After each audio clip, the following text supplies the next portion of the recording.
studio Bhavani सुनो ये दुर्गा माई रे रे रे रे रे रे रे हाँ सुनो ये दुर्गा माई रे रे रे रे मोर जानू से मिला दी रे सुनो ये दुर्गा माई रे सुनो ये दुर्गा माई रे रे रे रे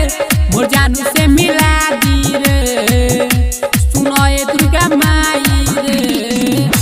मोर जानू से मिला दिए और जी पूरा के खातिर शरण में आइल रे रे रे रे सुनो ये दुर्गा माई रे रे रे रे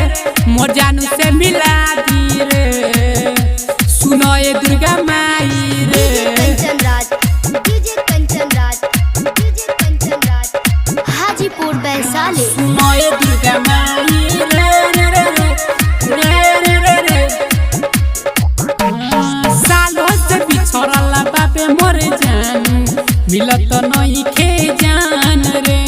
सगरो से भटकल बानी मोरी माई यही से ओइनी शरण में सालों से भटकल बानी मोर माई मिलत नहीं खे जान रे सगरो से भटकल बानी मोर माई यही से ओइनी शरण में मोर जानू से मिला दिए और जी पूरा दिए खातिर शरण में आइल रे रे रे रे सुनो ये दुर्गा माई रे रे रे रे मोर जानू से मिला दी रे सुनो ये दुर्गा माई रे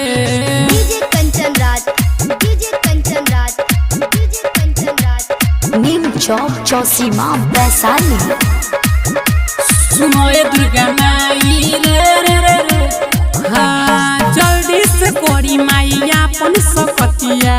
हो तो नहीं बर्दाश्त बा मन खुश बाबू के जानू से मिला दी यही दिलवा में आस बा हाँ जल्दी से कोरी माई अपन सकतिया हो तो नहीं बर्दाश्त बा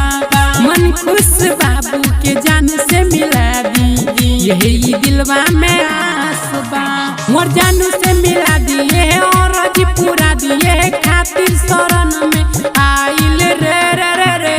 सुनो ये दुर्गा माई रे रे रे रे मोर जानू से मिला दी रे